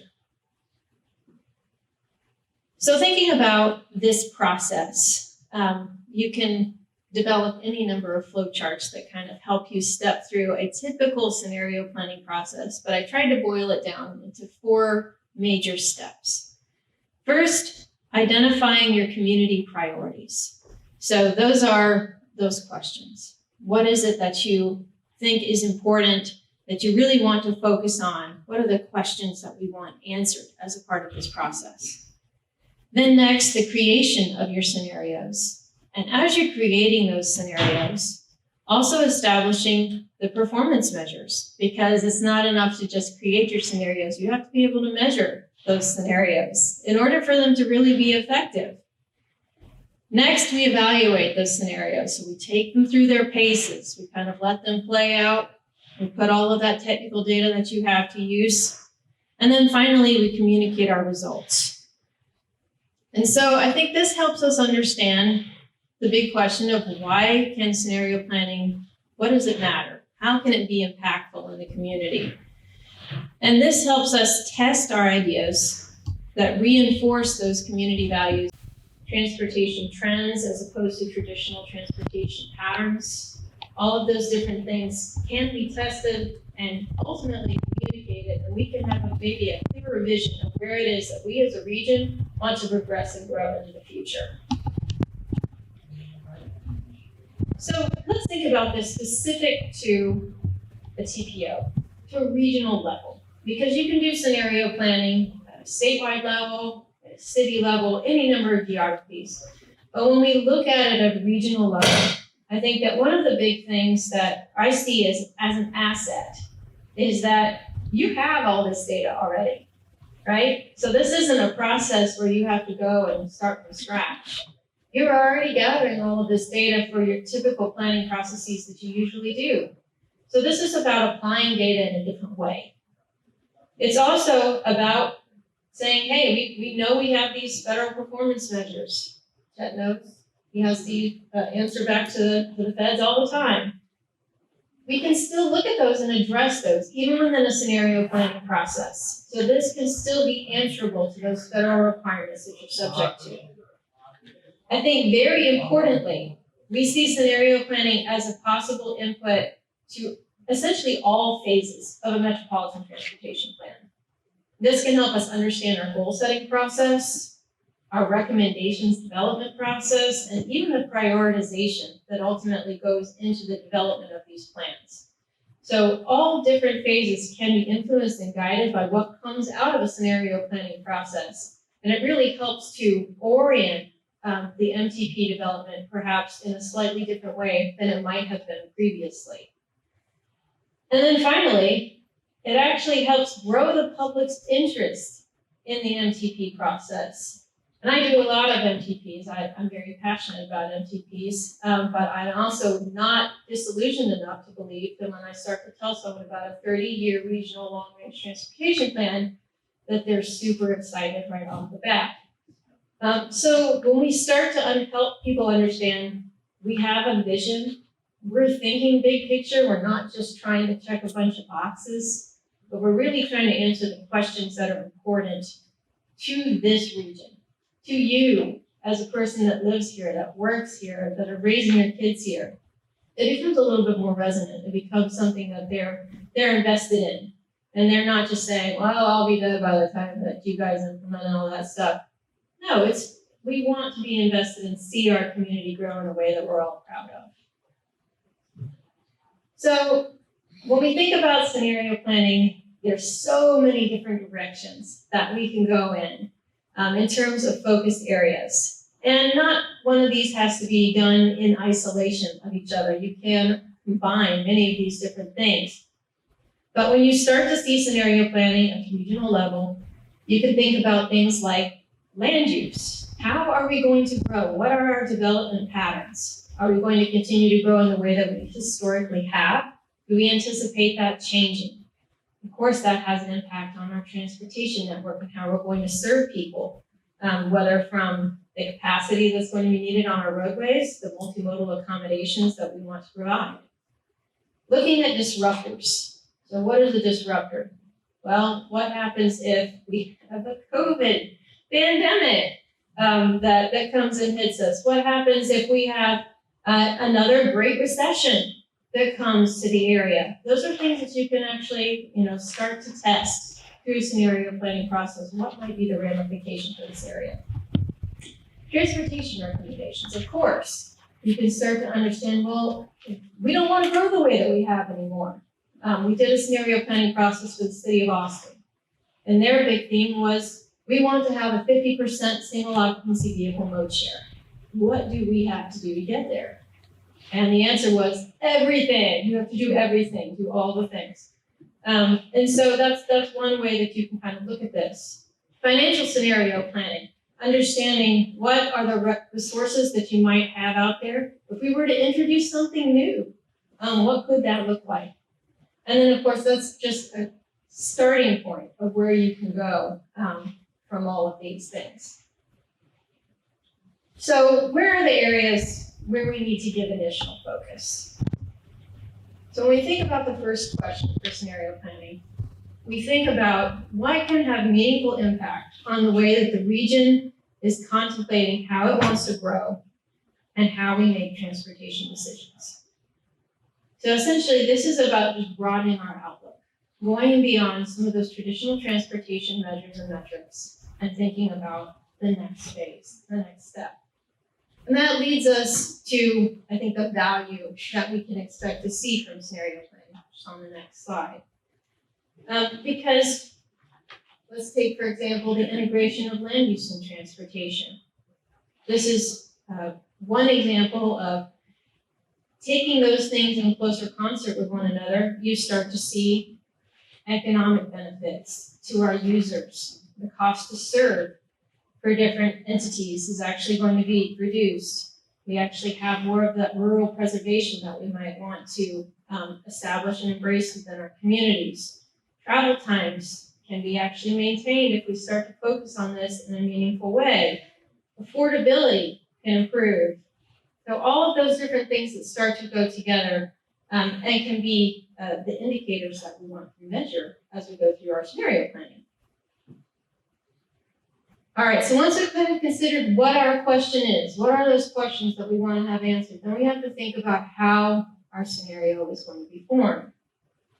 So this can be kind of one theme where we say, all right, we want to see if we were going to go on the mode share example, let's say Austin. Let's go all in and test that, and then let's maybe do halfway, and then let's test it on the baseline. So that's kind of thinking about transportation in 3 different scenarios.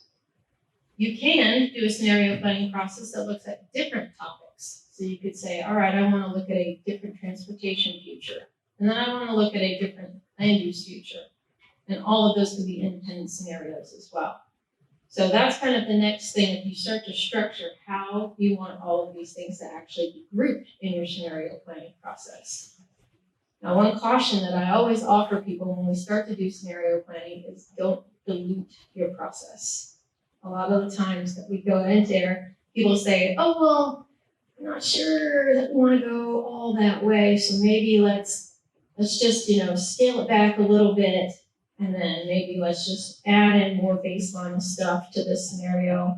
Well, when you measure that at the end of the day, it's not going to look all that different than what you just did. And one of the real benefits of scenario planning is to see where those differences occur. You want to see where the changes happen in your network, what pops. When you change something up, what are the indicators that all of a sudden have the big impact? Maybe congestion is the one that you want to focus in on, and you see a huge difference. Maybe it is access for historically underserved communities, and you want to be able to see how that works for those groups. So you want to be sure that you have scenarios that are distinct from each other so that you're able to really see those differences emerge. And I think this is a place we kind of have all these diversities of interests where you can start to look at, is this going to be a place where we want to explore our land use patterns? Some of those topics like resilience, travel trends, technology, available funding, housing, equity, all of those things are places where we can start to dig in as a part of scenario planning. And they also manifest in our indicators. So what is an indicator? This is just how we measure this. Because we have to have an outcome, right? We have to have something we can communicate back. How do we do? And these are the things that we're going to try to actually assess at the end of the day. So once we know what we're asking, how do we measure all of this stuff? And again, we have this data. This data is out there already. So it's just about making sure that we're leveraging it in a way to answer these specific questions. And I think that this does point out a specific difference between scenario planning and your travel demand model. So some of y'all are probably conversant with the regional travel demand model. It's a great tool. It helps us look at futures. Sounds kind of like scenario planning. There are some differences. So one of the big things is that scenario planning actually uses the travel demand model. It's an input to the process. It helps us understand a lot of the transportation indicators that we might get from our scenario planning. Whereas the travel demand model is actually doing things like getting your employment data and your population data, and then so it's really very focused on that transportation portion itself. It's a single tool. Scenario planning can be one tool, it can be many different tools that you put together and use. The travel demand model is, of course, a single entity. And then your travel demand model is more focused on those traditional transportation metrics that have historically been of interest at the municipal, regional, and state levels. Whereas scenario planning can take all of those things and also expand beyond them. So all of this sounds great at the high level, but let's talk about an example of where this has actually been put into place. And I heard someone name check Raleigh-Durham earlier. Obviously, that is where I reside. And I've had the chance to do some scenario planning in that area, and just want to bring an example that seemed like it might have some resonance for this area as well. Now, just to set a little bit of the background, in the Triangle area, there are two different MPOs. We have Campo and DCHC. They actually have a single scenario planning model that has been built to cover the entire Triangle area. Now, each of the MPOs kind of use it for their own purposes. Campo, which is the Raleigh, Greater Raleigh MPO, does a little bit more in-depth scenario planning. And the way that they like to do it is kind of divide up their MPO into sub-geographies. They do this in between MTP cycles. And it lets them just kind of dig in and maybe answer things that are a little bit unique to those different geographic areas. So what I'm looking at here is the southeast area of the MPO. There's 11 cities, 2 counties. We're going all the way from Raleigh to very small communities like Henley and the aptly named Micro, which is very small. And so we're right at the very edge of the metropolitan planning boundary, and actually went beyond it for this particular study. And one of the interesting things that they were trying to focus on for this particular scenario planning exercise was that this is an area that's on the cusp of exponential growth. A portion of it's already seeing that growth. We have some of the fastest growing communities in the state that are in there. And then when this was actually done about 5 years ago, we had some that were not quite there yet. They are now. The growth has reached them over the span of the past 5 years. So this scenario planning process kind of went through the progression that you see here. It was primarily focused on that interrelationship between transportation and land use. Understanding what are the conditions that are affecting this region. Now let's build in all the information that we have. Let's understand, what are the place types that we have. So that's essentially our different land uses. What do we think that it might be in the future? We'll develop our scenarios, test them, and come up with a preferred growth strategy for the area. Now that manifested into 3 different scenarios for them. They had one that was an extension of their current plans. If they were to build out over the next 30 years, what would it look like? So we took all of the individual municipal and county plans, and we essentially said, all right, you were growing in this way. Here's how you will continue to grow if you grow at the same manner and in the same rate that you have been. Now, let's put a compact filter on it. We're going to go back over this. We're going to intentionally grow in a more compact manner that focuses on centers, whether they're established municipalities or maybe they're crossroads within the area. Then we looked at it from a dispersed perspective. What would happen if we actually took a more dispersed approach over that entire geography? This was something that was done in partnership with technical staff, because we had to get all that data, It was done in partnership with jurisdictions, so heavy input from all of the staff in these different areas, and also members of the public to help us understand what it was that we were actually interested in learning about as a part of this area. And then continually bringing them along as we went through, here's what we're testing, here's why we're testing it, here's why you should care. So when we did all of that, what you can see is we have kind of a spectrum here between dispersed and compact. Our current plans are shown kind of in the middle, a little trending closer to the dispersed. When we looked at all three, we got the opinions of our jurisdictions, we went out to the public, got their opinions as well. Where we came in was, well, that's not where we want to be. It turns out we're not growing the way that we actually want to grow as a region. We don't like how this is going to turn out for us. We would much rather prefer being closer to that compact mentality that we tested. So what did we do? Once we had an outcome from that, we were able to communicate this forward. And I mentioned that communication element is so important. We actually developed land use policy recommendations for each one of the member jurisdictions. And I should say this was done in close partnership with those jurisdictions, because I know that no jurisdiction enjoys an MPO handing out land use policies. Also, transportation recommendations came directly from this.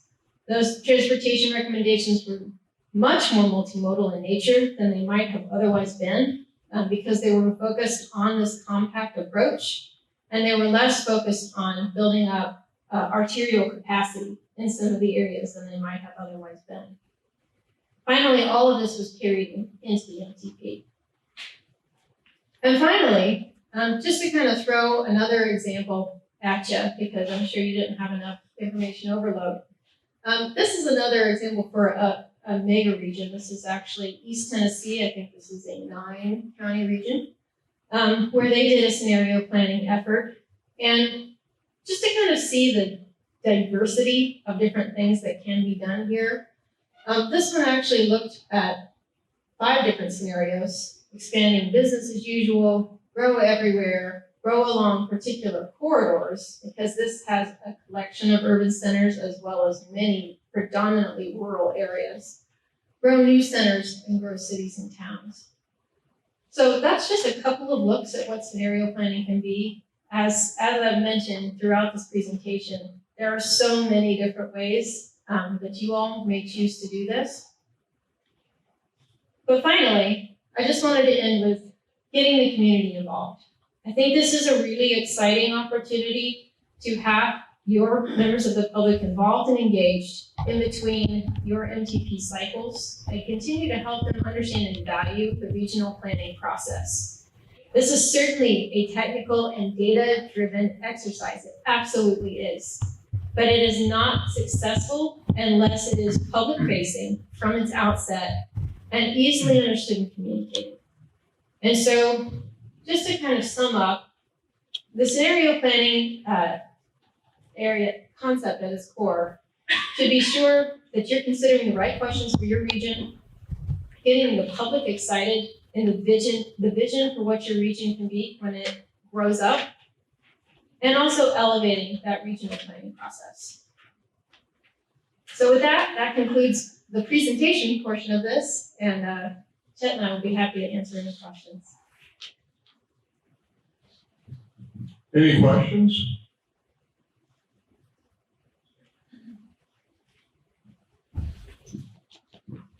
Well, thank you for an excellent presentation, and thank you for attending today. And I would like to extend a special thanks to Chet and Martha and staff for facilitating the 8th Annual Transportation Forum.